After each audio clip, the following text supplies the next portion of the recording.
All right, good morning, everyone. Could you find your seats? We're going to get started. I should take this off to project at least, right? Good morning, everybody. Take your seats. We're going to get started. Well, it got quiet quickly. All right.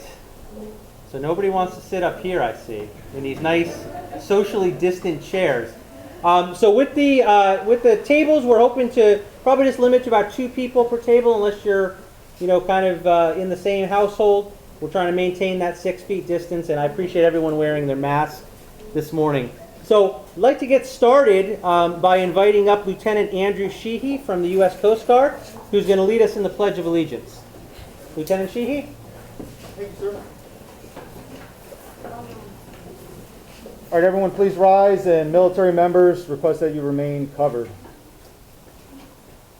I pledge allegiance to the flag, United States of America, and to the republic for which it stands, one nation, under God, indivisible, with liberty and justice for all. Thank you, Lieutenant Sheehy.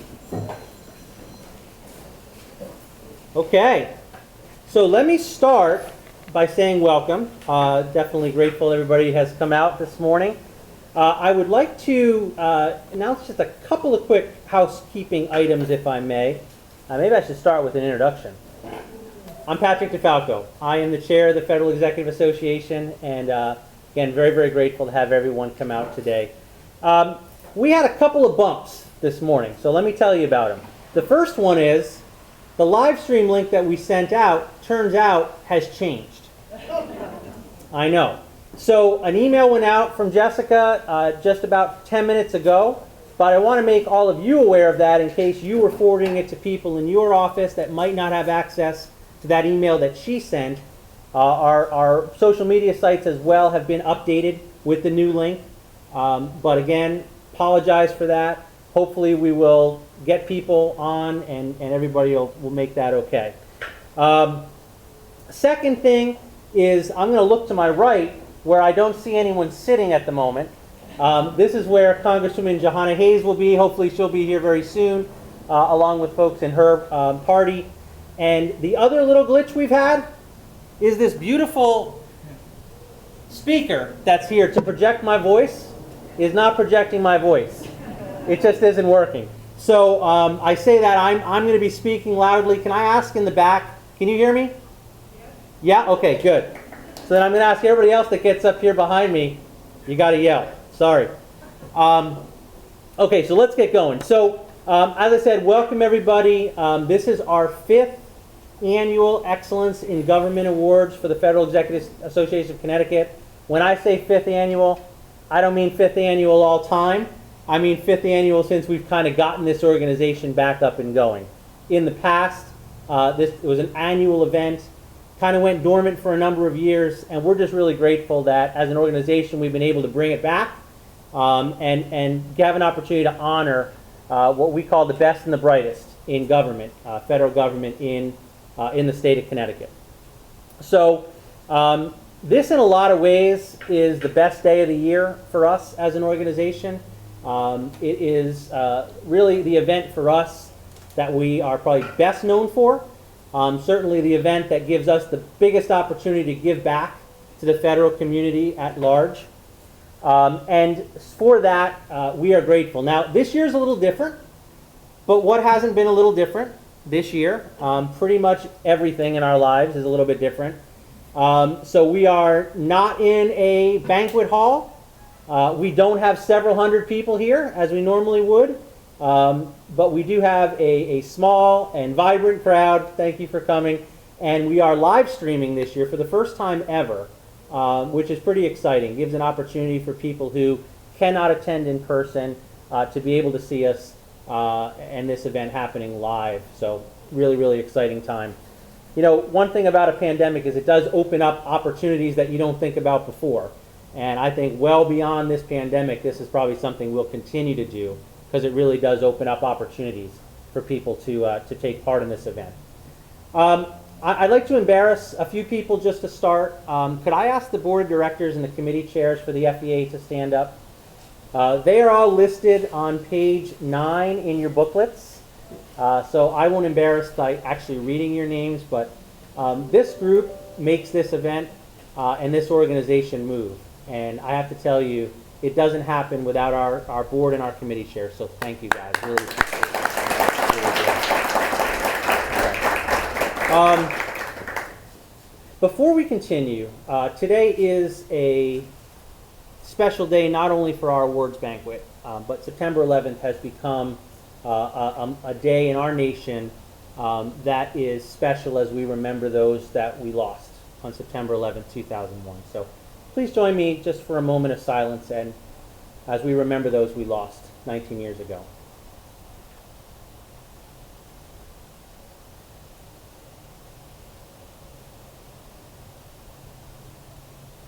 Thank you. Okay, so what's today's banquet about? So in a nutshell, it's a celebration. It is a celebration. It is an opportunity for us to highlight, as I said, the best and the brightest the federal government has to offer in the state of Connecticut. It's about honoring federal employees. And I'm guessing, and I say this every year, I'm going to say it every year as long as they have me stand up here, I don't get the impression that many of us feel appreciated most days. All right, that just goes along with being a federal employee. You know, we are taken for granted. We are overpaid and underworked, right? This is what everyone is going to say about us. But I think those of us in federal government know that just isn't true. In the 25 years I've worked for the federal government, be 25 years coming up in a few months, can't believe that, I have found some of the hardest working, some of the greatest employees I've ever known working in federal service, and not just in my agency, but in the agencies that I've had an opportunity to interact with. So you may not feel that way every day. I hope at least today, if you're here, if you're watching, that you feel that way. And if you've been nominated, consider this. There's over 10,000 federal employees, civilian, military, postal employees in the state of Connecticut, and you were nominated as being worthy of receiving an award in one of the categories that we have. And just take that in. If you're a nominee this morning, I can't tell you whether you're going to be the person who is awarded the plaque, but I have to tell you, and again I say this every year as well, to have been nominated is an unbelievable achievement. It's an unbelievable recognition of what you do every day, of what you mean to your agencies. And I cannot stress that enough. People in your agency thought enough of you to write up a nomination, and we know time is short, time is always tight, and they took the time to write up that nomination. They considered what you do and what you did this year, this past 2 years, and they said, you know, I want to make sure I take the time to do that. And for those of you that are in the crowd that nominated someone, I really want to hold you up as well. Because as leaders, the greatest things we can do is recognize our employees. Our job, I always say this to the employees that I supervise, my job is to create an environment where you can work and get your job done. That's my job. If that's not happening, then I'm not doing my job. By recognizing your employees, you are creating a work environment, you are boosting morale, you are doing what it takes to make sure that the missions of your agencies happen. And that's not a small thing. So thank you to the nominators. Really do appreciate you. So we have, hi, good morning, welcome. Come on, please sit. We just got started a few minutes ago. So we have a really exciting agenda this morning, and we're really looking forward to today. And we're so honored to have Congresswoman Johanna Hayes here with us as our keynote speaker.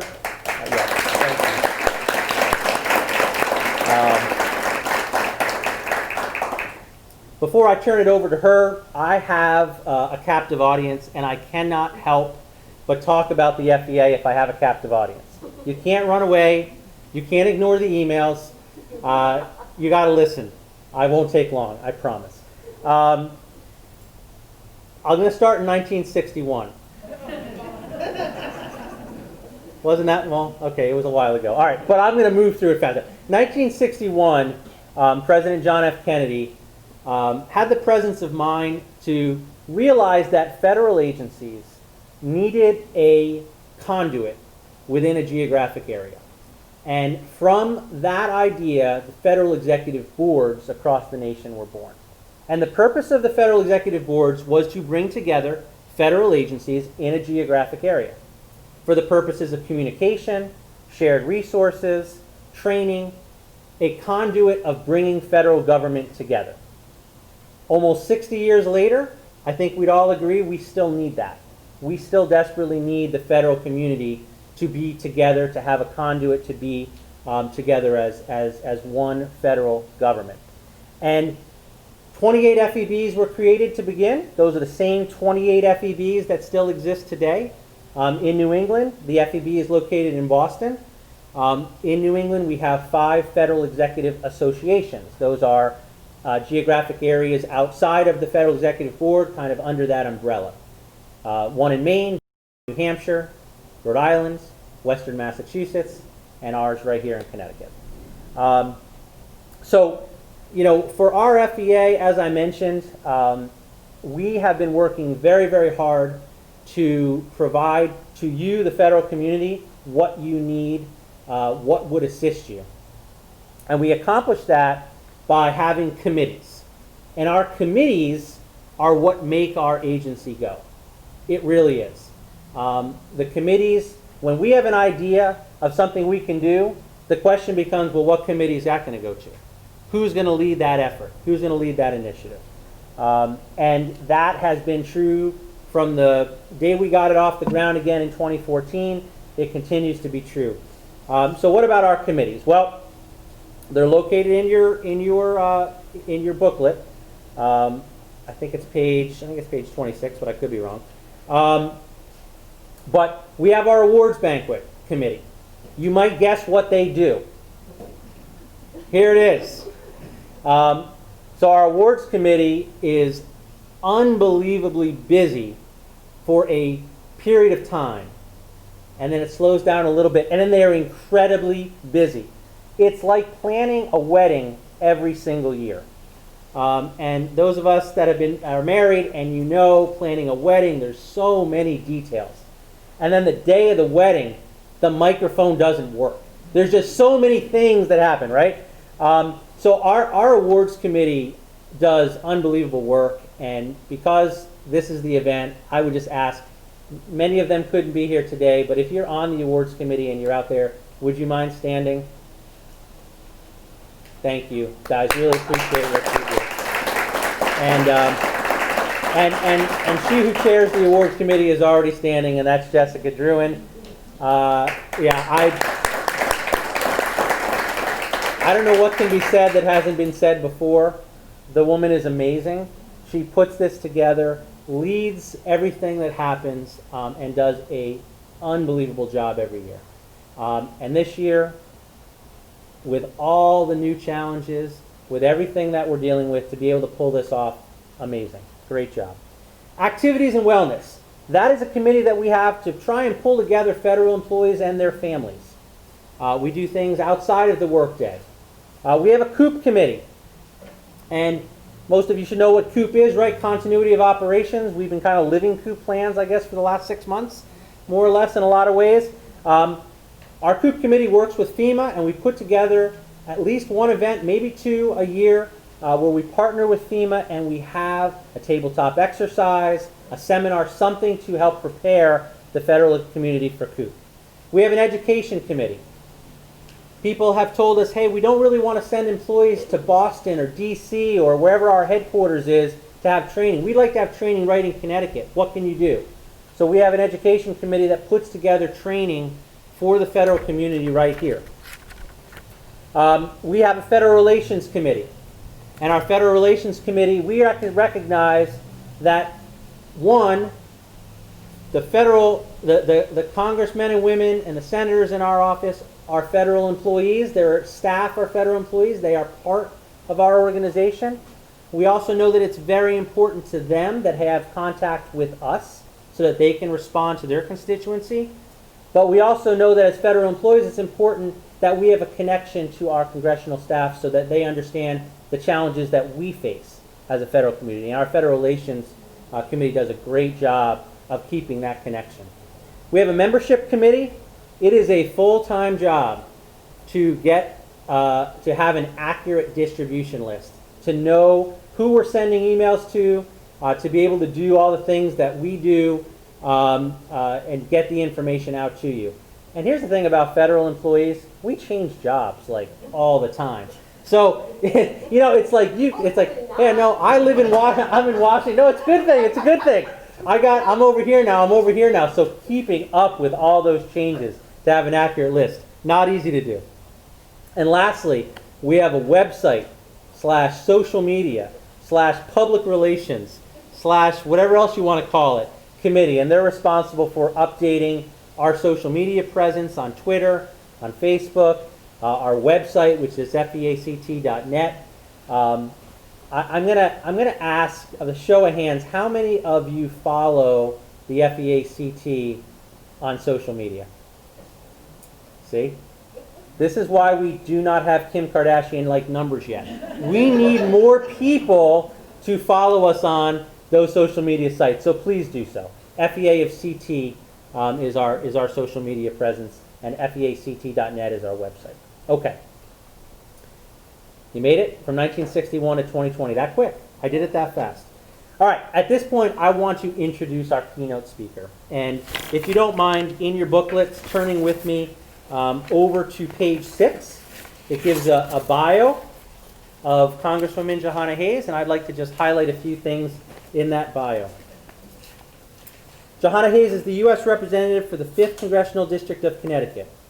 Representative Hayes was elected to the United States House of Representatives in November 2018, making her the first African-American woman and first African-American Democrat to ever represent the state of Connecticut in Congress.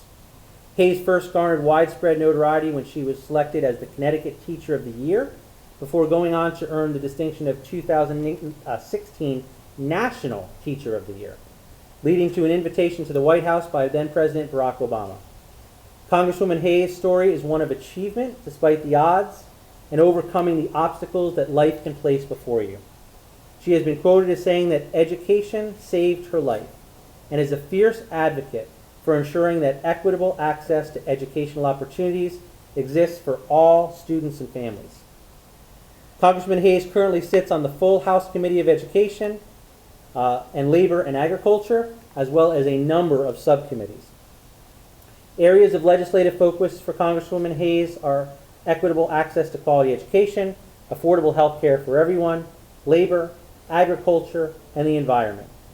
Additional priority areas include immigration reform, gun violence prevention, veteran issues, social justice, transportation, and working in a bipartisan way to bring positive change to the lives of every person in our community. Please join me in welcoming Congresswoman Johanna Hayes, our keynote speaker.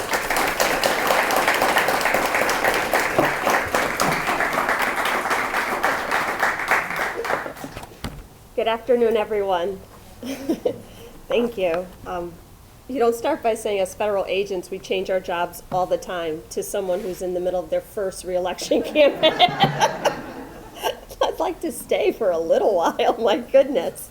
But thank you so much for inviting me. I apologize in advance because you said you had this terrific agenda, and I was like, wait, I don't really know what part of that responsibility falls on me. But thank you all for your service, I guess, is the way that I would like to start here today. Congresswoman Hayes, I apologize. Our microphone is not working, so to project to the back, you might have to raise your voice a little bit louder. Oh, okay. I could do that. Okay. Yeah, that's my real job. Teaching is my real job. And that's exactly what I was going to say. I still don't see myself as a politician because I'm a teacher. All I ever wanted to be was a teacher. I dreamed about being a teacher when I was a little girl and took this really circuitous route to get here. And a couple things, and I tell this to you because this really informs the way I legislate, the way I run my office, and I think the message that you need to hear. I am someone who, my grandmother raised me, my mom struggled with addiction for most of my life. At 17, I became a teenage mom and dropped out of school. At some point, after a lot of false starts, I decided I want to go back to school. I need to at least give it a shot. I need to at least try. And so many people in my community, at my church, at different organizations, saw something in me before I saw it in myself. They stood in intercession for me before I could stand for myself. They introduced me to opportunities that could benefit me until I could do it on my own. And at the point where I could stand, I felt this heightened sense of responsibility and obligation to do the same thing for other people. So service was the cornerstone of everything I did in my classroom. Even before 2016, because people talk about a lot about the events of 2016 when I was recognized as the Waterbury Teacher of the Year, then the Connecticut Teacher of the Year, and ultimately the National Teacher of the Year. But this was a 12-year journey to get there. I had students at my school in Kennedy High School in Waterbury who came in year after year with this sense of hopelessness. They thought nothing worked for them, they would never be successful, no matter how hard they tried. They looked around them and all they saw was a community that was crumbling, and they felt that they were the recipient of everything bad that was happening. And my response to them then and now was the same. What? So what? Now what? What are you going to do to change this? What can you do to be a part of the solution? I started a club at my school with one of my coworkers, and we called it the Hope Club. And HOPE stood for helping out people everywhere. And I charged these students who came in, you don't get to complain in here. If there is something in this community that you don't like, you need to figure out how to become a part of the solution. And I will do whatever I can to support you on that journey. Our club went from 16 kids to over 200 kids. And as an unintended consequence, because I'm really not that clever, they started to thrive academically. They were getting college acceptances. They were getting jobs. People were writing letters of recommendation, talking about how Ms. Hayes and this army of young people had improved their community. That was really how I was recognized. So I kind of felt like a fraud because it was through no action of my own. It was just instilling in my students the promise that was in their potential. It was for helping them to understand and realize who they could become. So once I was named the National Teacher of the Year, I traveled all around the country. I traveled around the world as an ambassador for public education. And that idea of service really was at the heart of everything I did. When I decided to run for Congress, which I still, I'm working through those feelings. At the end of my year of service, there was, because they refer to it as a year of service, I had done over 300 events. I had traveled to every state and about 12 different countries and really promoted the idea of education and how it was a communal responsibility and everybody could, help to support and uplift our communities, and we all had the responsibility for each other because I had been the beneficiary of so much undeserved grace, and I felt it was my responsibility to give it back. I had seen these kids who had been on the receiving end of aid their entire lives all of a sudden become the givers and thrive, and I felt comfortable and confident about what they would take with them into the world. And this was a message that I wanted to share with everybody, that do not underestimate the power of just kindness and grace and supporting someone else and caring about other people's children and taking the time with them that you would want someone to take the time with you. And it worked, and it was a message that was resonating, and people were asking me, how did you do this? How did you get kids involved? I'd like to start the same types of programs at my school.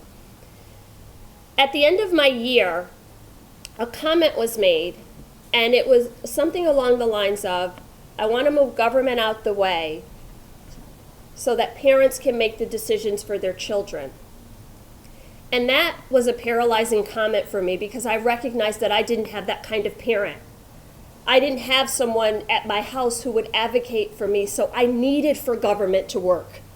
I needed for government employees to care enough about the person who came through their door that they would sit down and explain things to them, because for many people that was the only explanation that they were getting. I needed for someone to believe that there was value in me and take the time to walk me through those baby steps that it took for me to stand on my own. I knew that government worked because government worked for me. And something about that comment didn't sit well for me, because what it said was there's a whole community of people who will never need to rely on the federal government for anything. However, if they did, we are going to give them more access, more agency, more of an opportunity to connect with services. But then there's a whole bunch of people who have no idea what government services offer, and we are not creating a pathway for them to begin to understand the system. And something happened, I don't know, whatever, I ran for Congress. But in my office, I think that message still continues to carry with me, because for so many people, you are the only people who have ever taken the opportunity to explain to them how this works. I can't tell you how just unbelievably surprised I was when I came in to this role, because you think that everything must work, I just don't understand it. And then I was like, oh, wait, there's still a lot of work to be done. You know, at the point where people come to my office or pick up the phone to call me, they're already in crisis. And even though we can't solve every one of their problems, even though we can't connect to every government agency and get them the answer that they want, sometimes it's enough just to listen to them, to hear them, be respectful and responsive. I always imagine myself and my role, and sometimes I question, am I that egocentric that everything stops and starts with me? But I just have so many experiences that I bring into this. And my grandmother, like I said, my grandma raised my brother and I, and she didn't drive, and we used to have to read things that came from the school to her and explain them to her. And whenever I get a call from someone in my office, I think, how would I explain this to my grandma on the bus ride to the doctor's? Because I've got 10 minutes to put this in the most basic terms in a way that she can understand it, that will put her at ease until we get a response. And I think that's what every single one of you do. And in these tumultuous times where people are relying on government agencies probably more than they ever have had to before, where for the first time in their lives, people are reaching out into this arena that is uncertain and asking for help in a way that they've never had to do before, I hope you recognize the power and then the importance of the role that you play. I remember every person who helped me along my journey. When I was Teacher of the Year, people often asked me, who was your favorite teacher or the teacher that most impacted you? And there is no answer to that, because every teacher, every financial aid counselor, every bus driver, every person who directed me to the information that I need to connect to the next step in my journey played a critical and important role in my life. And I think sometimes you don't really think about yourselves in that way.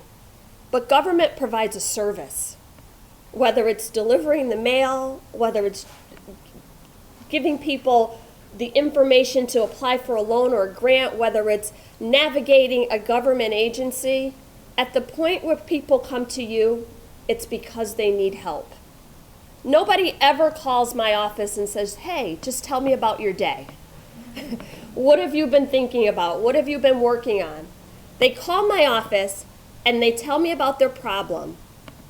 And then they tell me about their family and why it's important for me to try to fix this problem. Because for them, it doesn't matter if we are working for 750,000 people in Connecticut's 5th Congressional District. At that moment, the biggest thing in their life, the most important problem that they have, is their daughter who is stranded abroad, or their father who can't get his medications, or their husband whose veterans benefits didn't come in, and everything else goes away. I say this to you because I think you don't hear it often enough, and oftentimes when you are in a public role and you are a government employee, we are taught that we are meant to be selfless. Everything you do is for the constituent or for the customer or to provide a service. But this has to be a symbiotic relationship. And I want you to know that the services that you provide are life-changing. That the information and the encouragement that you provide can change the trajectory of someone's life. And I know that you probably don't think about it from the 30,000-foot perspective, but when you get down to a really granular level, I think about all of the people that I went to and sought help as an adult. And sometimes it was difficult and embarrassing to ask for that help because I felt at 27 years old I should know this. You know, at 30 years old my family should have taught me this. But I need you to recognize and appreciate that not everybody comes to you in the exact same way. And for many people, you are their first interaction with the government agency. So many people conflate government with politics or institutions with elected officials, and that is, you all know, is just not how it works. When people call my office, it doesn't matter if they voted for me or if they didn't, if they like me or if they don't. I feel like I have a responsibility to them. And I am only able to do my job because when my staff picks up the phone and calls every one of your respective agencies to get an answer or to get a response, you always come back with a response. And therefore they are able to go back to that constituent with an answer. So thank you. Thank you for the work that you do. Thank you for the hits that you continue to take. Thank you for continuing to show up and speak for people who don't even know the questions to ask. I don't think I can impress upon you how important that is, especially now. At the beginning of my term in my office, we would get, every day the phone would ring or people would send emails, and I realized, wait, I had that same problem, and I would have never thought to reach out to my congressperson. And it occurred to me that people don't even really understand how government can help them, the role of federal agencies and federal employees, and all of the things that they can do to help ease some of the stress and the tension and the uncertainty that they're feeling. So we worked really hard to educate people on what federal agencies do. I mean, we still have a lot of work because people still call me about potholes and high school graduations, and they don't like the textbook in their child's class. So we have some educating to continue to do. But people are always surprised when they come to me and I say, well, tell me about it. And I say, actually, we can help you. Because they don't even understand how much goes on behind the scenes so that they never have to reach out and think about those things. So I celebrate everybody that's here today. I didn't even know this existed, but in my defense, there wouldn't have been a reason for me to know because I wasn't a federal employee. But I have been, once again, the beneficiary of so many of the agencies and the services that you provide. So personally, I thank you, and professionally, I thank you, because you make my job easier. You support and undergird our communities, and you do it without asking for anything in return. You do it without seeking the recognition. You do it without insisting that your name is in the signature line of the email. When my staff gives me the information and I can respond back to people, actually we can help you. We can expedite a passport, or we can get your benefit. We've figured out what happened and your benefits will start again, or we've got you a doctor's appointment. They thank me. The response is, please tell the Congresswoman, thank you. We never could have done this without her. I know, though, I couldn't have done it without you. So I'm not really sure how to put all of your names in the email.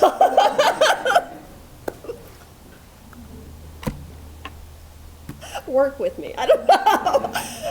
But I appreciate you. And I need for you to understand that communities appreciate you. And even if they don't know who you are by name or who you are by face, what you do, what they do appreciate is that when they cannot on their own connect with the federal agency, and they reach out, and that one person takes the time to hear them, to respond to them, to listen to them, it means the world to them. So congratulations to everyone who was nominated here today, to the committee for putting this together, for all of the work that you do. Because if there is one thing that I can leave you with, it's the idea that government works. I know that it works. And the beautiful thing about it is that when it doesn't work, we have the ability to fix it and keep moving. But we cannot give up on it, because there are so many people who are depending on us to get it right. Who, if we don't get it right, there's no other opportunity for them.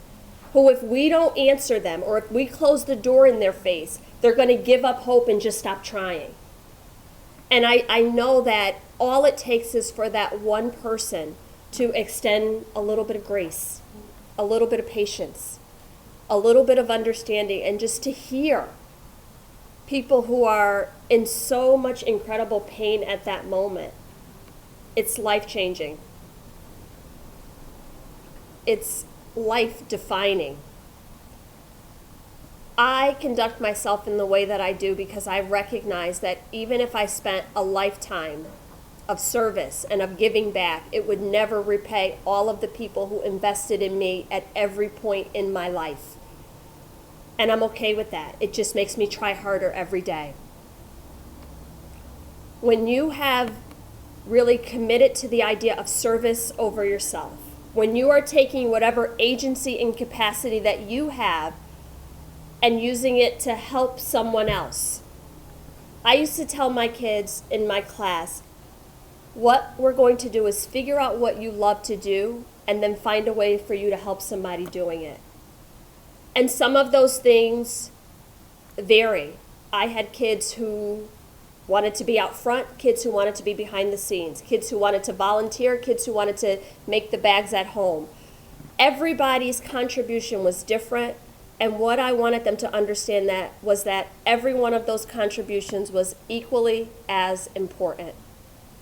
So I hope you recognize that whatever contribution that you are giving, whatever service you are providing, whatever time you are taking with any one person in our communities or even within the agency is exactly what we need, because somebody's having a bad day. And they got a whole lot of time on their hands because they're quarantined. And they're going to pick up the phone. And they're going to stay on hold. And you're going to be the first live voice that they hear. And you're going to get 6 months or maybe 6 years worth of ish. And I say to you, just have some grace. Have some patience. Because the way you respond to that person in that moment can determine what the next 6 months looks like for them, or even the next 6 years. I know it because I lived it. I know it because I am it. I had secretaries that would stay after school with me at the community college and go through every line of my paperwork on their own time because they saw something in me. And while that is not an exact parallel, it's kind of the same thing.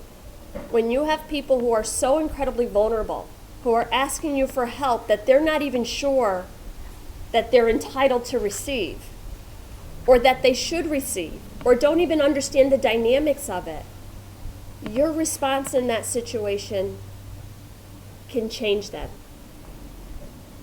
So, again, just thank you.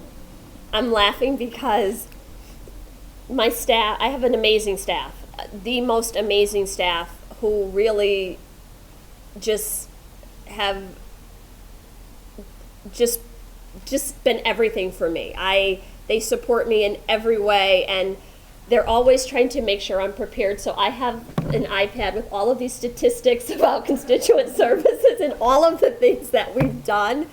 And somehow 3 words in, I just felt compelled to go in a different direction. So I know they're like, here she goes again. But I think that sometimes we get so stuck in the mechanics of the work that we do that you really kind of gloss over the people who you do this work for.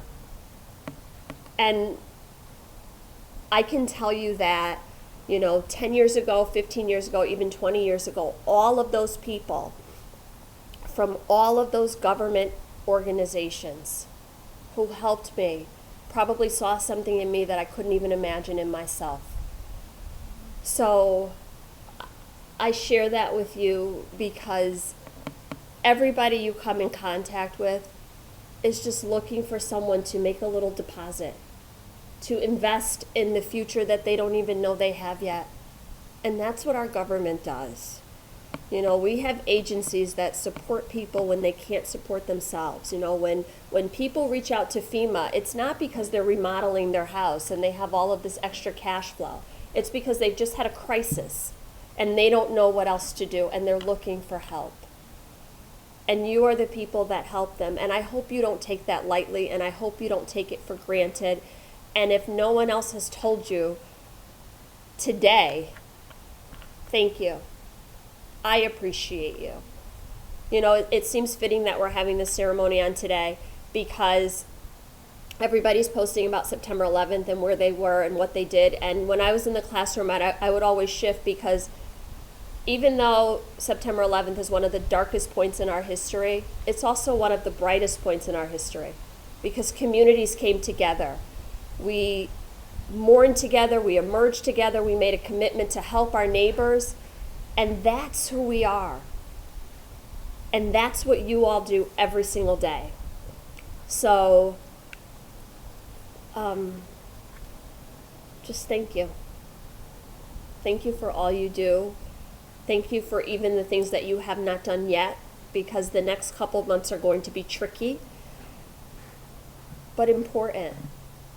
Important, because we really have an opportunity to reset our communal morality, to compel people to do their part to help in our communities, to give people the tools that they need to be conscientious and productive members of society, and continue moving this forward so that the next generation can enjoy the country that we all know and love.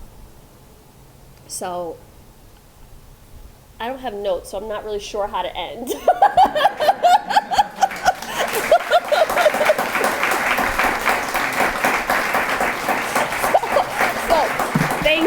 Thank you. And again, good luck and congratulations to everyone who was nominated. And if you're anything like me, when I was nominated for Teacher of the Year and then National Teacher of the Year, I felt like such a fraud because everybody in my school was a better teacher than me. I was like, I'm going to get outed and found out, and I don't, do I need to do more? Do I need to read up on what best teacher means? So I recognize that even though you're the one who was nominated, you share this with an entire staff, an entire community, an entire department, and it takes every single one of you working together. So congratulations and good luck.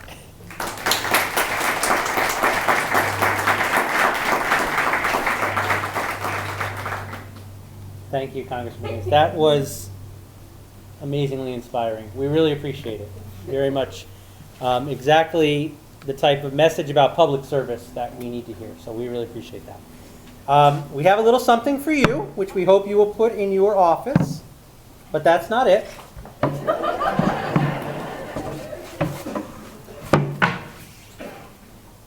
This is from the Federal Executive Association of Connecticut in recognition of keynote address, Congresswoman Johanna Hayes, United States Representative, 5th District of Connecticut. Thank you.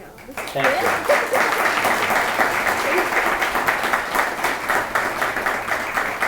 Jess, I'm going to turn it to you.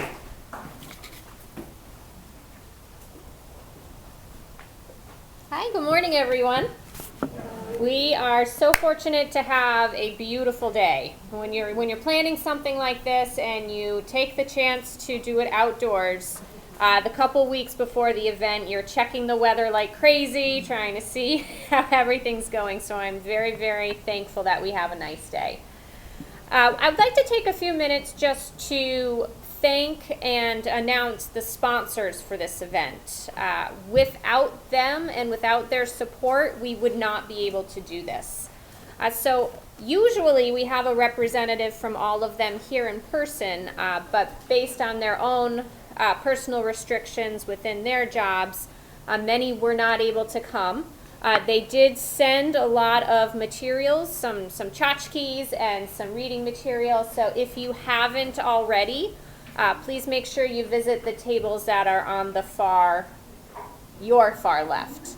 But I would like to ask Annette Oleska to come up from the Federal Long-Term Care, and she's just going to say a few words about her company.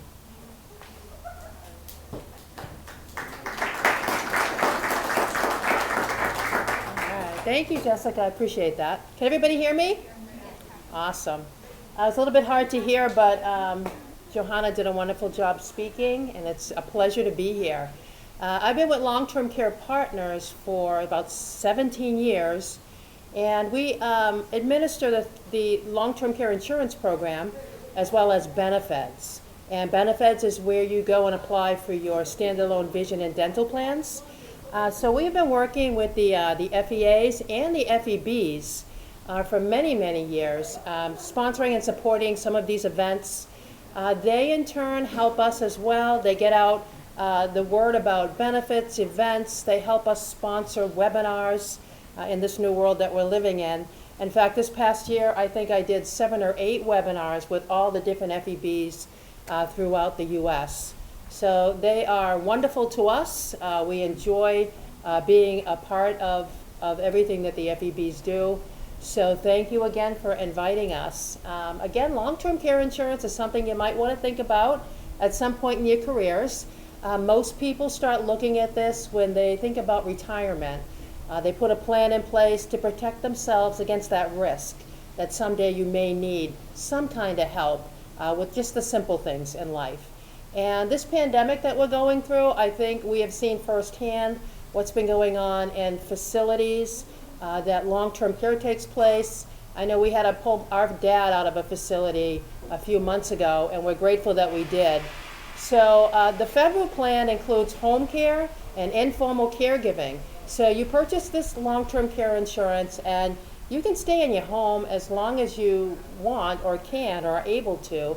And you can use informal caregivers as well as formal. So it doesn't have to be a stranger. It doesn't have to be someone from an agency. It can be a family member, friend, neighbor. So the plans are very rich.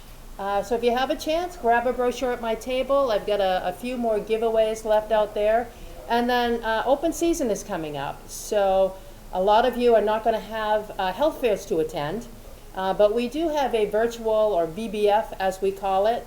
It is a huge platform that you can go in and look at all the carriers. You can look at all the standalone vision and dental, Blue Cross, GIHA, anyone that you possibly can think of is in that VBF platform that we put on every year.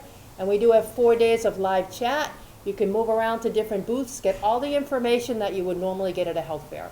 So take advantage of that. I hope you do. So again, I just want to say thank you. This has been great. I loved getting out of the house today. When they asked me to come, I basically jumped. I said, of course. And I'm only about an hour from Massachusetts. So thank you, and congratulations to all the nominees and the winners. Thank you.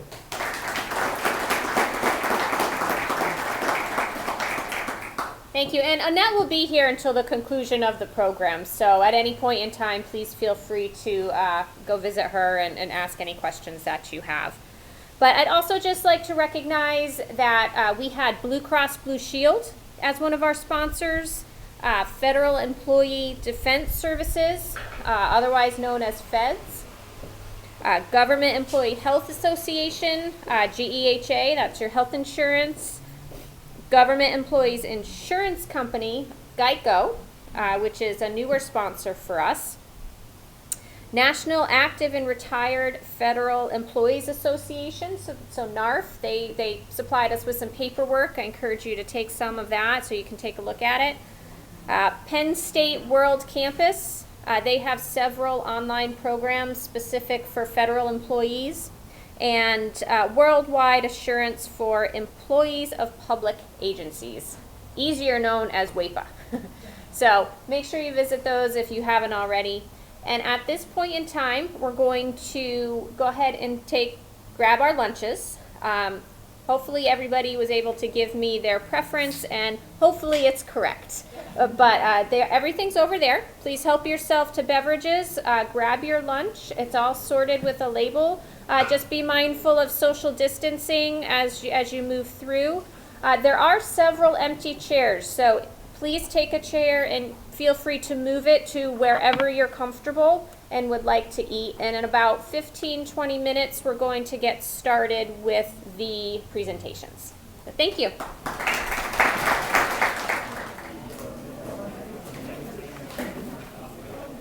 Okay, those that I would like to get your attention as I start off the second half of our program, and it's for the awardees. So hopefully you can hear me, because I will be calling off our nominees' name. And what I'll ask, and I'm Anthony Miles, and I have the honor to basically announce the individuals for the next two awards. And the first award is for the Distinguished Federal Executive. The Distinguished Federal Executive Award will be presented to a GS-14 or above level manager or military command staff who have demonstrated a strong commitment to the principles of public service and devotion of duty. The individual should guide the organization to superior achievement of the agency's missions and goals and the administration's initiative. Civilian, military, postal, and political appointees at the GS-14 above level or equivalent with distinguished careers are eligible for this award. Our nominees are John Callahan for the Department of Veterans Affairs. And I'm going to ask John if he would, I'll ask John if he would come and stand to my left. Thank you, John. Congrats. And next we have Kevin Clark, United States Postal Service. And I'm going to ask Mr. Clark. All right. And we're going to give Mr. Clark a chance to come and also stand to my left as attention builds. And our final nominee is William Santos. He works with Department of as Trans Security Administration. Hopefully I did him justice. If not, not here? Okay.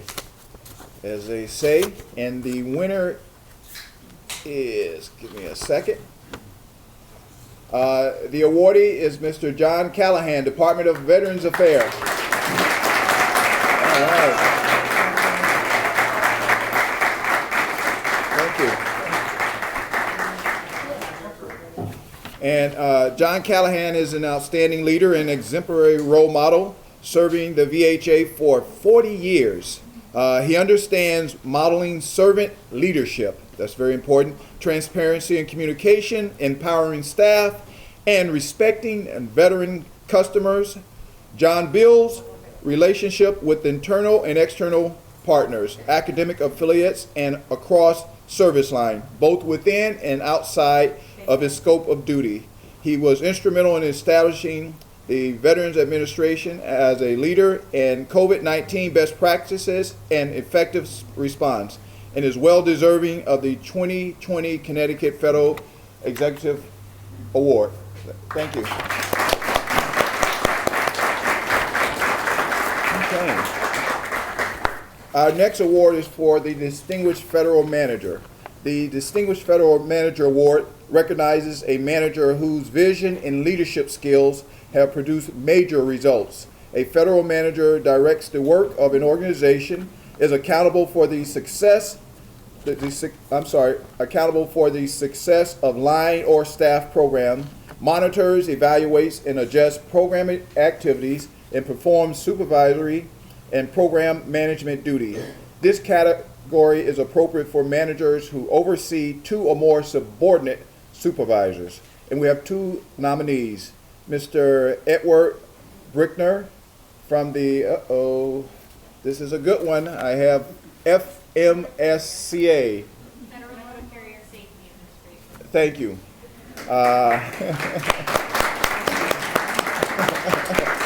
Through me, I apologize. And Mr. Brian Donardo from the Defense Contract Management Agency for Sikorsky. All right.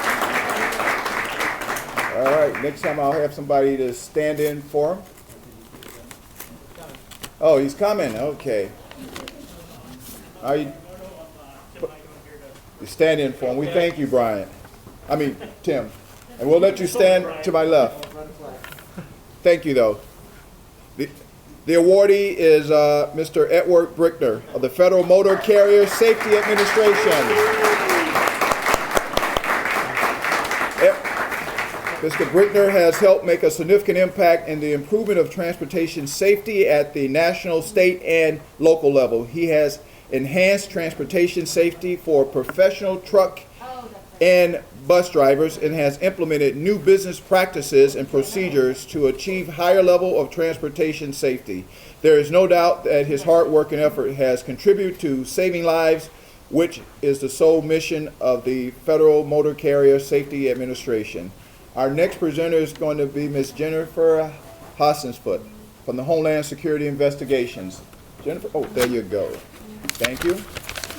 Could we welcome Jennifer?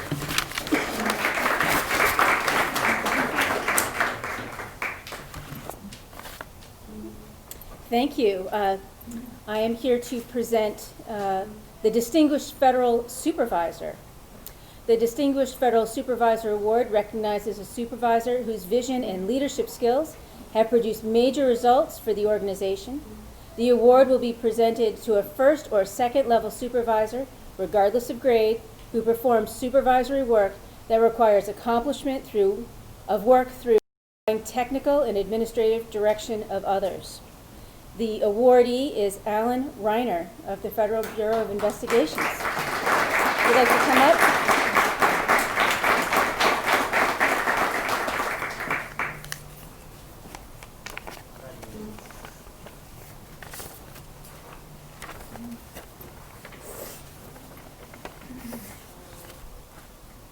SSA Reiner is a supervisor for the FBI Joint Terrorism Task Force, JTTF, in Connecticut, who is considered to lead from the front. SSA Reiner's leadership style and his dedication and commitment inspires and encourages his team to diligently pursue each case with optimal results. His continued supervision of the law enforcement officers assigned to the JTTF has resulted in the successful investigation and outcome to cases involving a potential terrorism threat in Connecticut. Although not all of his actions can be discussed, the simple fact remains that SSA Alan Reiner is a quiet professional who should be recognized as a primary nominee to be considered for the prestigious FEACT Distinguished Federal Supervisor Award for 2020. Thank you.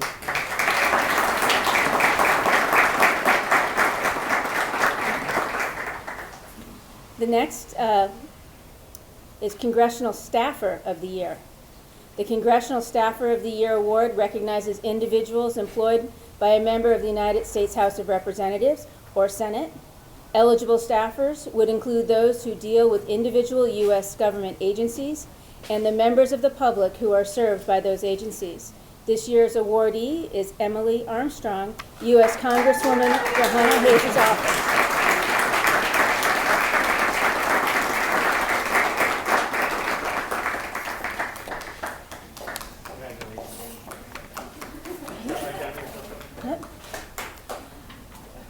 Awardee Emily Armstrong. All caseworkers know that not every case will result in a successful story, but no matter the outcome, I can say for certain that each constituent who works with Emily walks away with a more complete understanding of the process and of government service in general. She's a wonderful colleague who is a constant pleasure to be around. She has lived in the 5th Congressional District for 20 years and brings her passion for her community to work with her each day. Congratulations.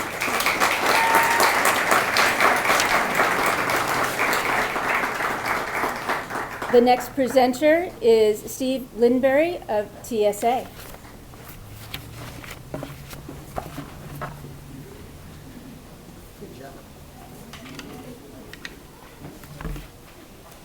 All right, the next award is the Professional Employee of the Year, Administrative.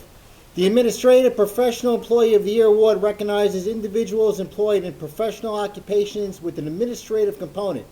This includes administrative officers, contract specialists, human resources specialists, budget analysts, EEO specialists, information technology specialists, grant management specialists, claim representatives, public affairs specialists, and other administrative specialties. A lot of specialties here. And the nominees are Stephen Claro from DCMA,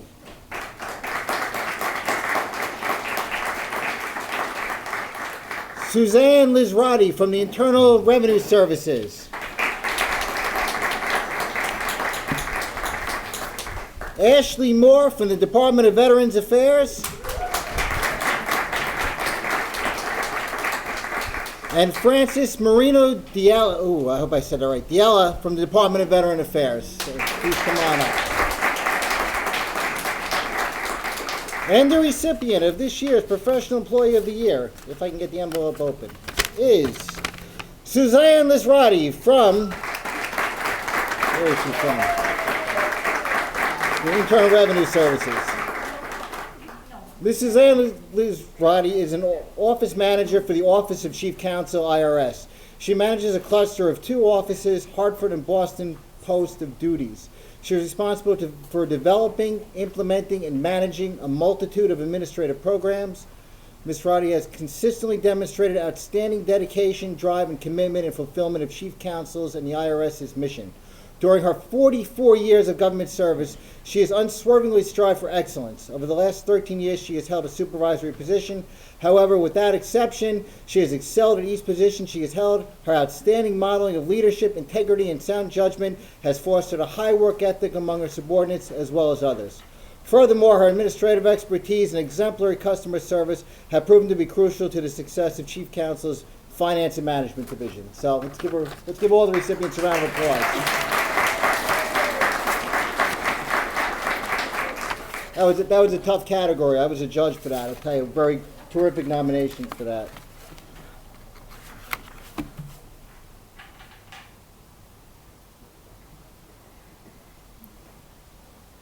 Ready?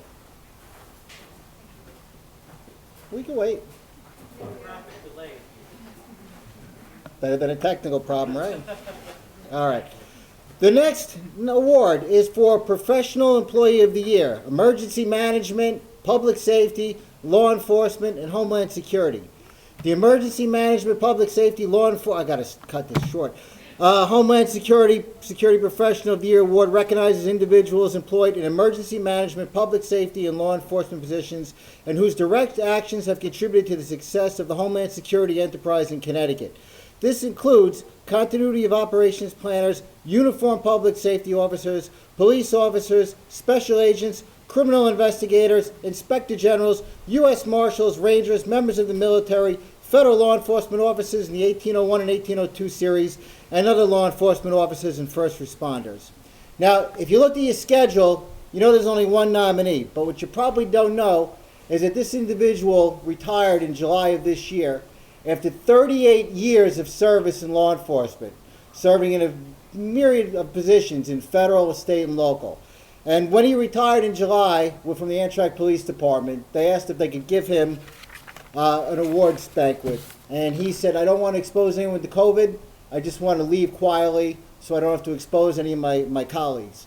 Because that's kind of quiet professional he is. So this year's recipient of this prestigious award is a good friend who just recently retired. Keep that in mind when we call him up here.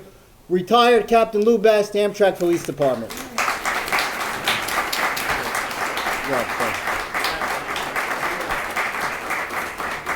In his former position with Amtrak, Captain Lou Best has been a staunch supporter and partner in a group that has the core objective of protecting the Homeland Security enterprise in Connecticut.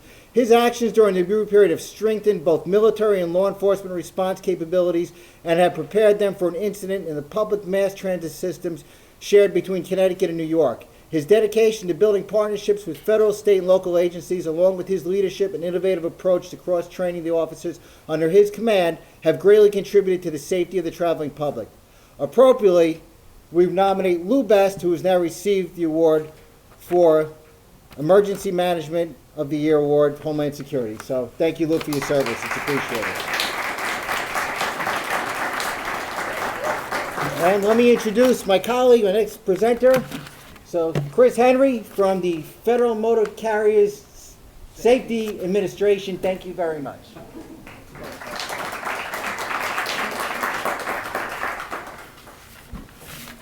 Well, good afternoon, everybody. Our next award is for the Professional Employee of the Year, Technical and Scientific Employee. The Technical, Scientific, or Specialty Professional Employee of the Year Award recognizes an employee in a technical, scientific, or other specialty field. Professional engineers, scientists, industrial hygienists, biologists, accountants, attorneys, and those with similar backgrounds should be nominated in this category. Nominees' work generally requires knowledge in a field characteristically acquired through advanced education or training, positive education requirement. This year's nominees are Paul Brandt, Defense Contract Management Agency.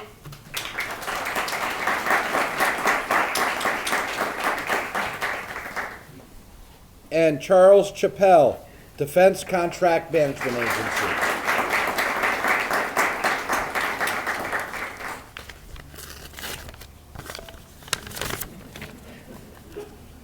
And the awardee is, for Professional Employee of the Year, Technical and Scientific, Paul Brandt, Defense Contract Management Agency.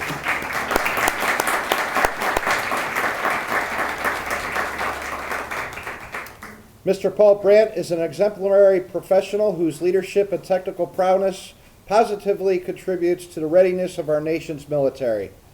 He is responsible for overseeing all the quality assurance aspects at DCMA, APO, Hamilton, Sunstrand. Mr. Brandt led a dedicated set of professionals in surveilling more than 25 critical processes.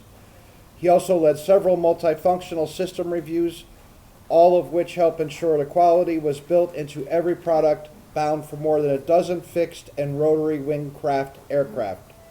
From legacy platforms such as the B-52 to the latest technological marvel, the F-35 Joint Strike Fighter, Mr. Brandt was instrumental in assuring mission support to all. In light of the global pandemic, Mr. Brandt was key to introducing a remote surveillance capability within the contractor's military product lines, which enabled product inspection and acceptance to occur while maintaining the health and well-being of all. Such resolve to overcome the most extreme circumstances, coupled with Mr. Brandt's poise and professional underscore his commitment to our nation's military and directly in concert with DCMA's core values, which are integrity, service, and excellence. Congratulations.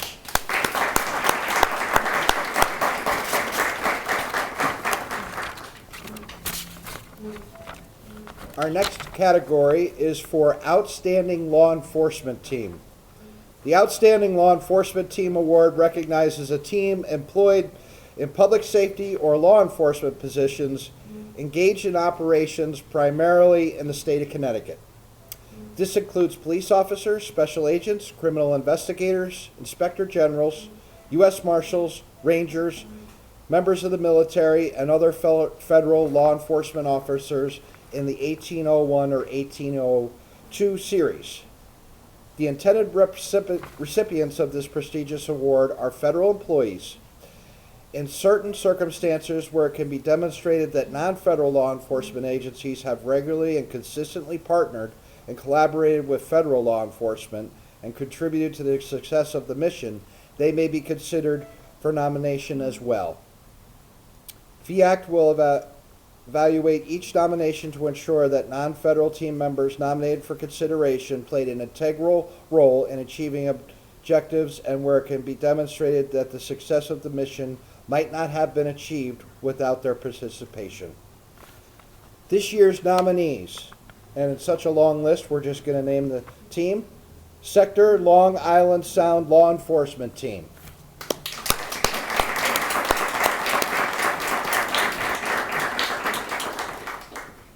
And that's part of the U.S. Coast Guard, if you couldn't tell by the nice outfit that we have up here. So, the VA Connecticut Healthcare System Police Service is the second. And that's part of the Department of Veterans Affairs. And as many of you know, normally we would have upwards of all the team members here under normal circumstances. So thank you for coming out to represent your teams. And the awardee for Outstanding Law Enforcement Team is the Sector Long Island Sound U.S. Coast Guard.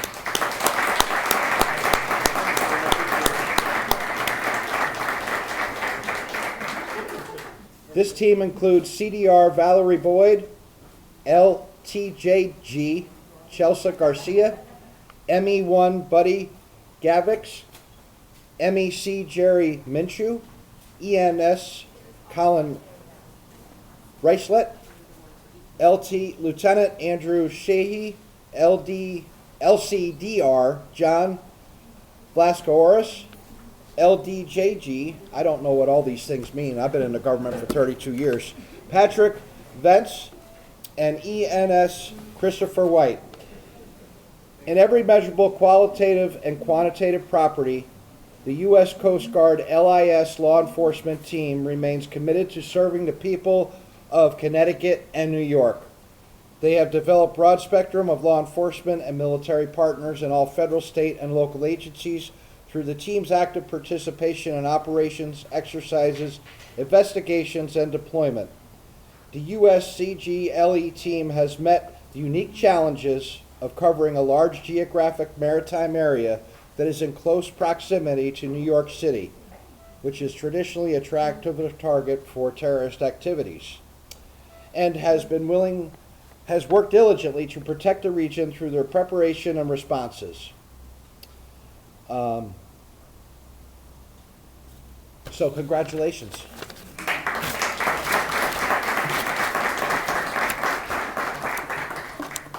Up next, I'd like to introduce from the Social Security Administration, Gilda Augusto, who will give you the next two awards.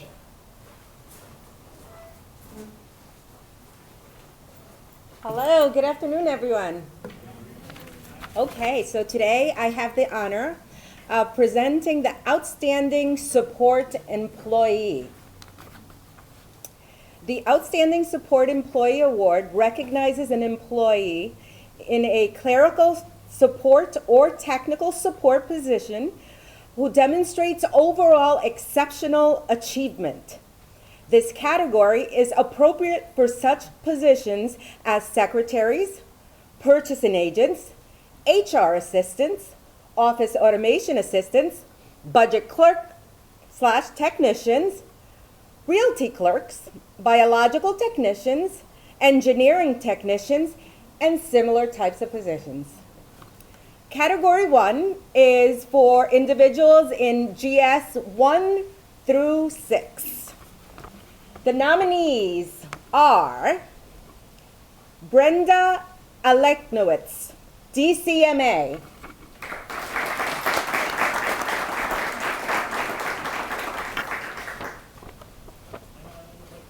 Hi, Brenda. Please, to my left. Eric Jenkins, FMCSA. Oh, wait, I forgot the envelope. Hold on. Okay. Dun, dun, dun, dun.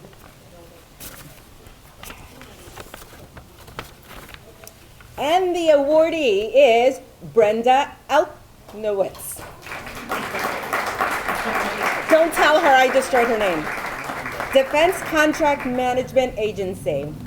Ms. Brenda Elknowitz has been instrumental to DCMA Sikorsky aircraft's success achieved in providing stellar contract administration support to the U.S. Army, U.S. Navy, U.S. Air Force, and U.S. Marine Corps helicopter program offices. As the Contract Management Office subject matter expert on the a multitude of contract computer systems and contract programs for which they are responsible, she imparts her vast knowledge to 6 assigned administrative contracting officers and their teams, and has been a true problem solver using very detailed resolution skills and collegial approach. Brenda surpasses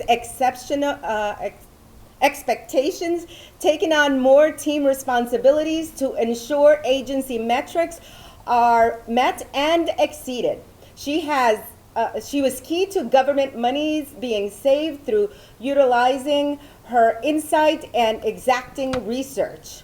A true team builder, mentor, trainer.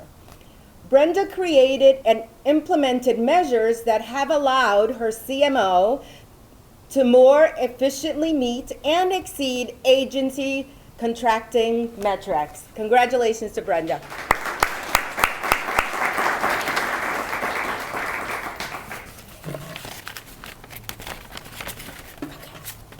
Category 2, GS7 through GS11. And the nominees are Nada Clark, Social Security Administration. I'm rooting for you. Jennifer Marchito, Transportation Security Administration.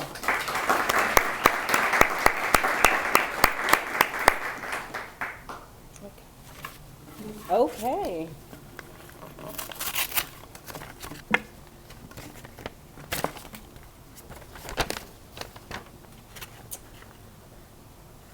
And the Outstanding Support Employee for Category 2 is awarded to Nada Clark, Social Security Administration.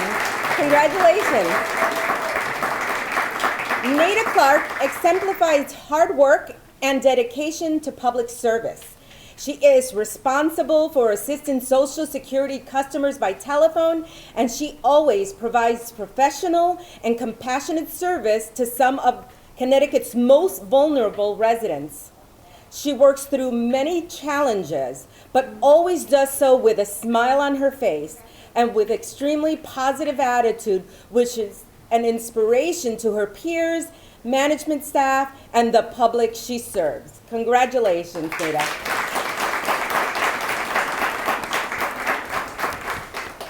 And our next presenter is Amy Jackson Grove, Federal Highway Administration. There you are.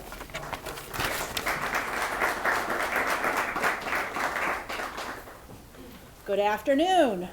I'm excited to be the presenter for the award called the Outstanding Customer Effort, Individual and Team.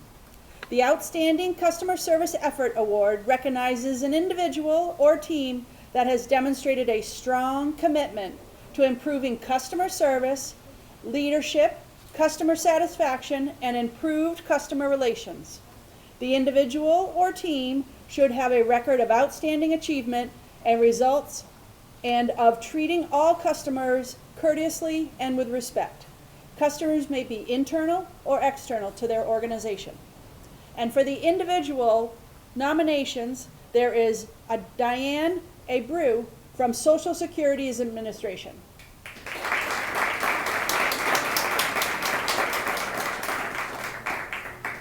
Robert Notbaum from the Defense Contract Management Agency, Sikorsky.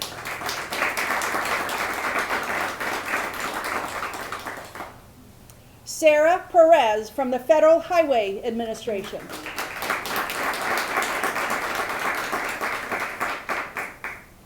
Michael Thompson from the Social Security Administration.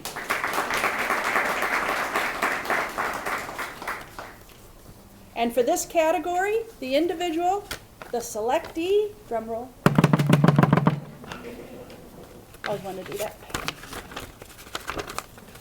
The awardee is Sarah Perez, the Federal Highway Administration.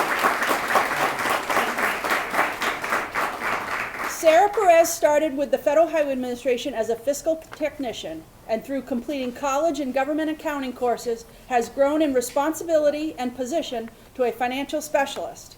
As the financial specialist in the office, she has had a tremendous positive impact to the organization and to their primary customer, the Connecticut Department of Transportation. When the senior financial manager retired after 42 years, Ms. Perez, without hesitation, stepped up to cover the workload and ongoing financial reviews. She also has been an active in the financial discipline by contributing lessons learned, strategies which have been successful. She has been on reviews and approaches shared around the country to assist her FHWA colleagues in working with their State Department of Transportation. Her positive impact has assisted Connecticut become a leader in funds management, ensuring the federal and state funds provided by Congress are invested in transportation. Thank you, Sarah.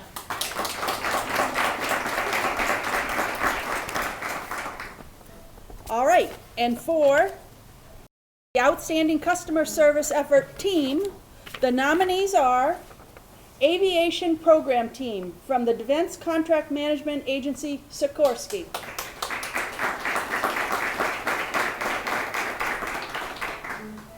The Connecticut HUD Field Policy and Management Division, Housing and Urban Development, HUD. The U.S. Department of State Management Team, U.S. Passports.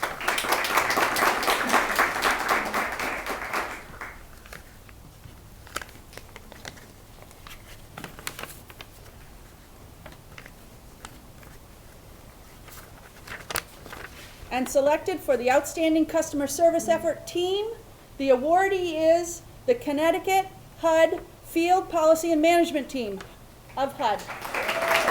Mark Boucher, the team is made up of Mark Boucher, Suzanne Fiestantini, Carmen Rodriguez, Sheila Stella Spiro. Thank you. Recognizing that to continue providing excellent customer service in a new reality of the pandemic, the Connecticut HUD Field Policy Management Team completely revamped its annual congressional briefing to make it TV ready. They learned Teams and is looking at the training calendar and what it can offer to small groups and in the area located further from the office where the length of time to travel to and from the past exceeded the time of the training. It has also prevented the office from considering canceling the annual briefing, an action it knew it really could not take, as they knew the information and the updates they provide were critical to the delegation's staff who work with the constituents on housing matters during this pandemic. In particular, this information was more critical than ever to looking at new ways to expand its use. Congratulations, HUD. And our next presenter will be Carla Martin from the Social Security Administration. Carla.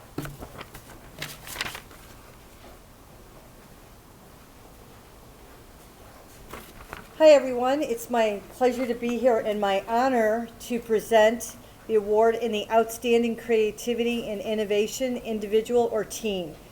The Outstanding Creativity and Innovation Award recognizes an individual or team who has demonstrated a high degree of initiative through creativity and innovation that has resulted in significant operational improvements and or cost savings for the organization and or the federal government.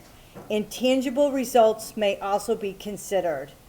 The individual nominees are Naringa Kutu, DCMA,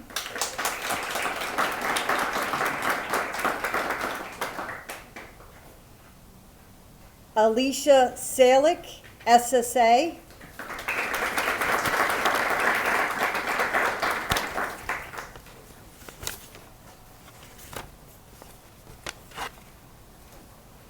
And the award goes to Naringa Kotu, DCMA.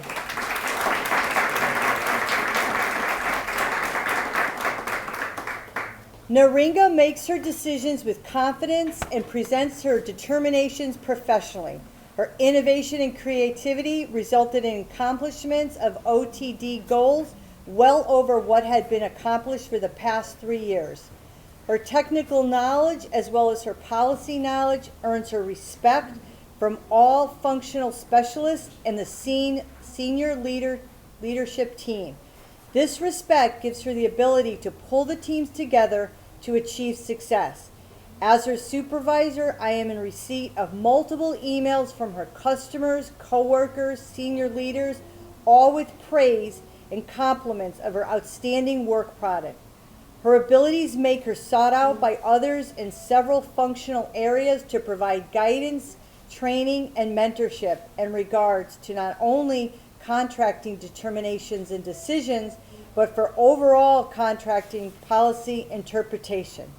Naringa's attention to detail, careful analysis, and work ethic set her well above her peers. Her contributions create an environment of achievement, and her willingness to work with others has had a significant positive impact on DCMA's accomplishment of goals. Consistent praise from her customers at multiple buying activities reflects positively on DCMA as a whole. Congratulations.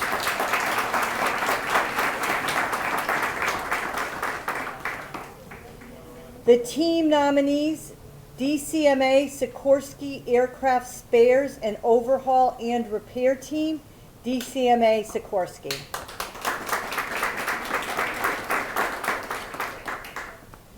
Firm 1 Primary Care Clinic, Department of Veterans Affairs.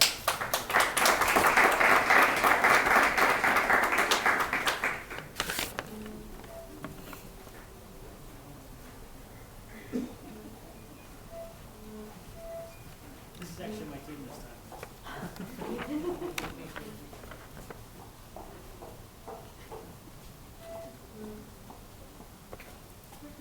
And the awardee for Outstanding Creativity and Innovation Team is Firm 1 Primary Care Clinic, Department of Veterans Affairs.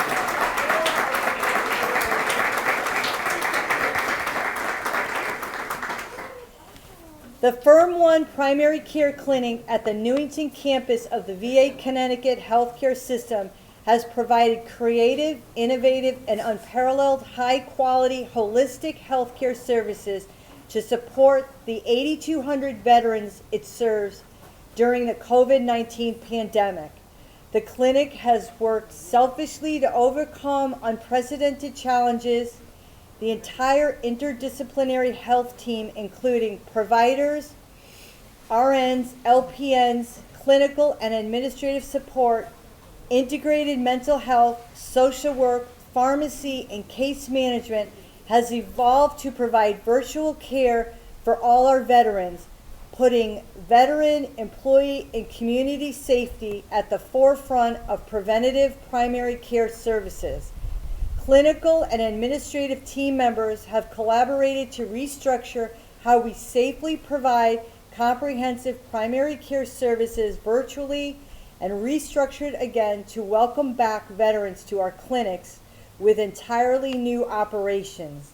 The team has provided uninterrupted primary care services and technological support while simultaneously deployed to screening at our hospital entrance, COVID testing at our outdoor drive-up testing station, vaccine administration at a drive-up outdoor vaccine clinic, and phlebotomy. The team's resilience is evident in its rapid adaptation to protocol changes for all in clinic care, virtual care, and deployments in accordance with update public health guidelines. Firm 1 has consistently put the mission of the organization and the care and safety of our veterans above all else, ensuring the protection, support, and holistic care for all the veterans it serves.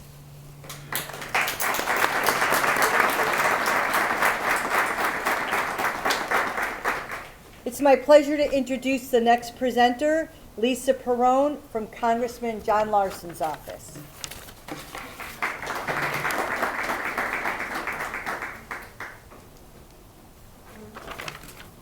Good afternoon, and I hope there's a lot of you out there online because I know all those teams can't all be here. It's a real honor to be presenting an award again this year, the Outstanding Partnership Award. The Outstanding Partnership Award recognizes an individual or a team employed by a non-federal entity in a civilian, military, postal, law enforcement, or first responder capacity whose actions, professionalism, and dedication further the interests and objectives of the federal government in the state of Connecticut.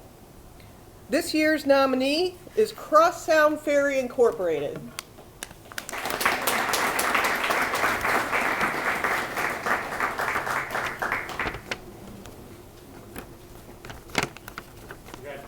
And the awardee is Cross Sound Ferry Incorporated, Chris Anglin, Adrian Ranowski, and John Ranowski, and I hope you're out there.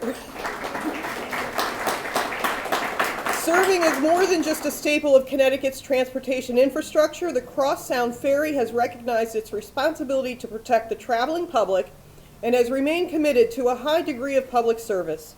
This company has developed indigenous procedures to mitigate the potential for an incident on board one of their vessels.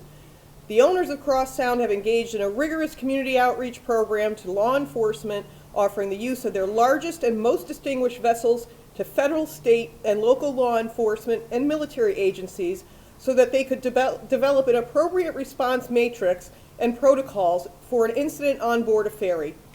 These efforts have helped demonstrate that the Cross Sound Ferry is more than just a stakeholder, but this entity is a partner in the Homeland Security enterprise. Appropriately, I am recommending that the owners and managers of the Cross Sound Ferry be considered for the prestigious 2020 FEACT Outstanding Partnership Award. Congratulations. Congratulations. And I'm pleased to announce that the next award will be given by Heather McHugh with the Department of State.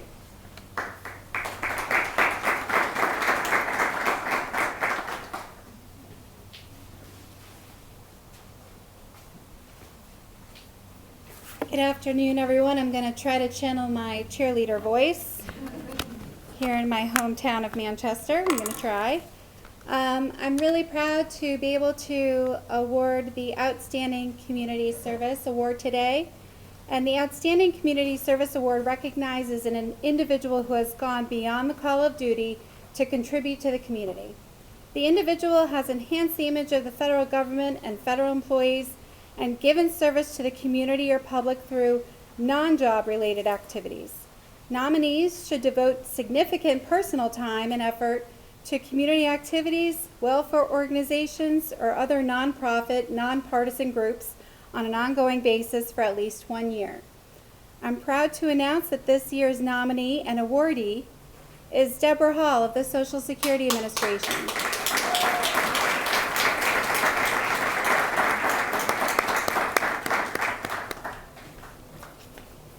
Deborah is a kind human being who's always there for her family and friends. In fact, her home is what I like to refer to as the community center for people to take refuge and unwind. I've known Deb for about 8 years. She is one government employee who has always gone above and beyond to help her fellow coworkers, family, friends, and community. In addition, she has shown great empathy for her daughter's friends who have also used her home as a place of refuge. During this time of COVID-19 restrictions, Deb's service to the community has proven to be the stability that people need to get through these difficult times. Congratulations.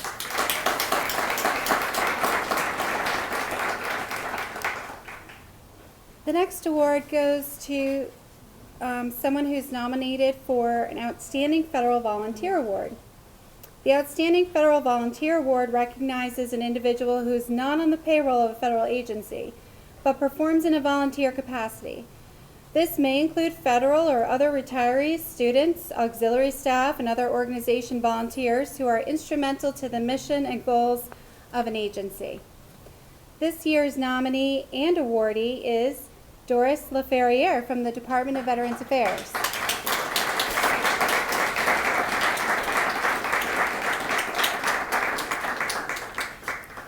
Doris has distinguished herself as an outstanding volunteer in several ways.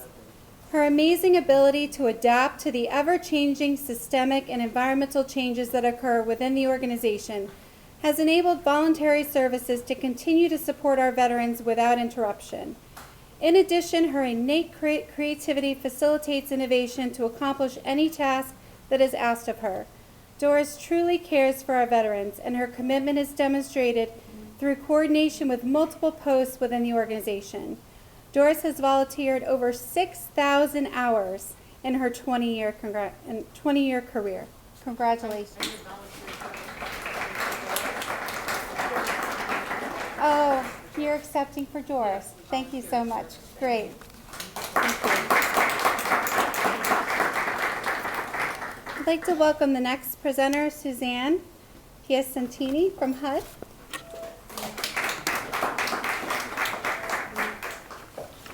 Hi, good afternoon.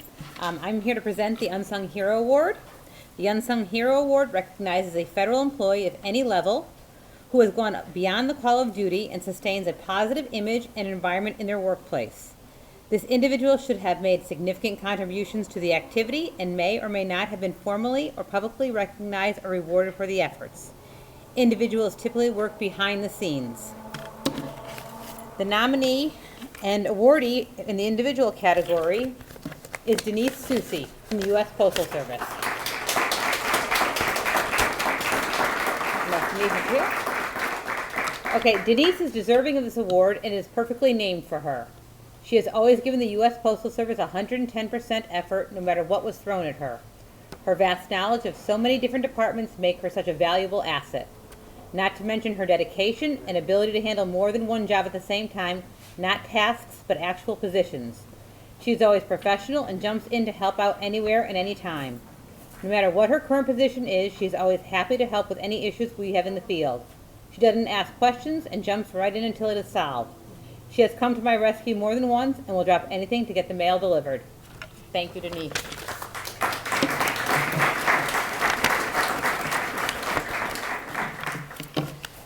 The team nominee and awardee this year is Team TSA Connecticut, Transportation Security Administration.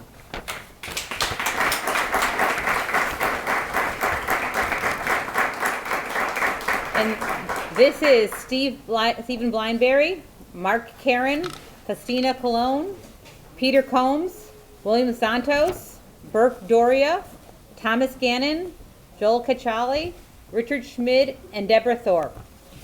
On October 2nd, 2019, a World War II airplane crashed on the runway at Bradley Airport and hit a de-icing storage facility. 10 passengers and 3 crew members were on board the chartered B-17 aircraft. All 6 survivors were injured in the crash, while several people on the ground were treated for burns. TSA employees responded and conducted a preliminary inquiry through interviews and examination and found no evidence that the crash was caused by a terrorist or criminal act. We are very proud of TSA's response to this event. We rendered aid, assessed the situation, and assisted first responders. We quickly resumed our screening operations when we realized that this likely not a result of terrorism and helped facilitate the reopening of the airport. Had this been caused by an overt criminal or nefarious act, TSA would have known very quickly and would have been able to send out a national alert.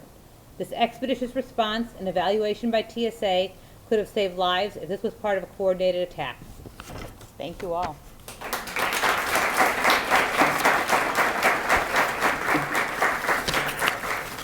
Our next presenter will be Patrick DeFalco to present the scholarship awards.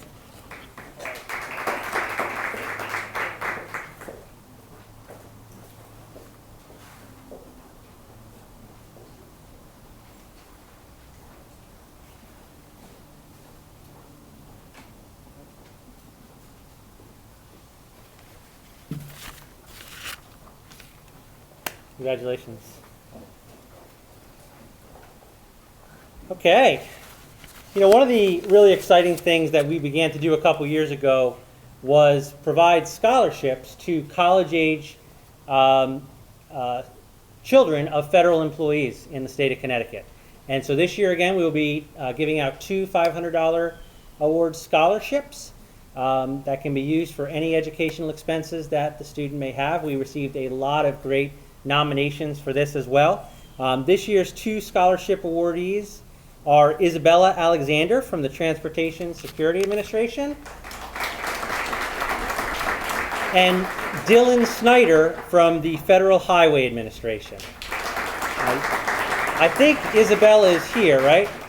Was I told? Okay. This is your big check. The back has the real one. Okay, don't try to cash this one. Thank you.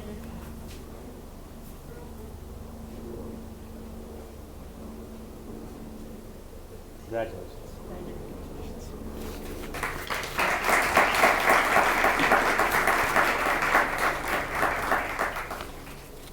You know, somebody corrects me every year and says, you know, they don't really work for those agencies, their parents do. That's true. That's true. Okay, last 2 awards to give out. You know, one of the ones that I am always the most excited about, we call the Chair Award. And it recognizes someone in our organization, in the FEACT, that does above and beyond in the year to really contribute to the organization. And you know, this individual I actually first got to know when I was working in Massachusetts. I was working in Pittsfield, Massachusetts, and we were really interested in getting locality pay there. We didn't have it. So we said, why don't we connect up with some people in Albany? And I got to meet Amy, who was in the FEA in Albany, was working there. And as I said, federal employees never seem to work in the same place long. All of a sudden, Amy's in Connecticut, and lo and behold, a couple years later, so am I. So we have a chance to work together again. Amy Jackson Grove from the Federal Highway Administration, please come up. Amy serves as vice chair of our organization and supports our organization in every way possible in terms of her employees, in terms of making sure that we have the resources that we need. Amy, you are a huge part of our organization, so congratulations.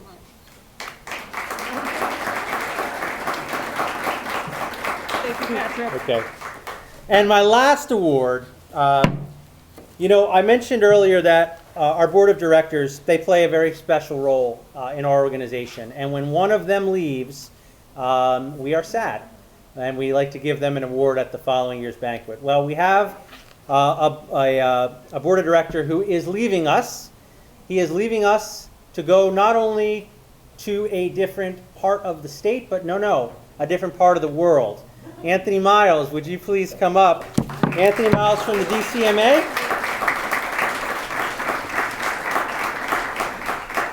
Anthony is taking a position, a post in Singapore, Yes. leaving very soon and leaving our organization, but we are so grateful for the time that you gave to us, your time as treasurer, all that you invested in our organization. Anthony, congratulations.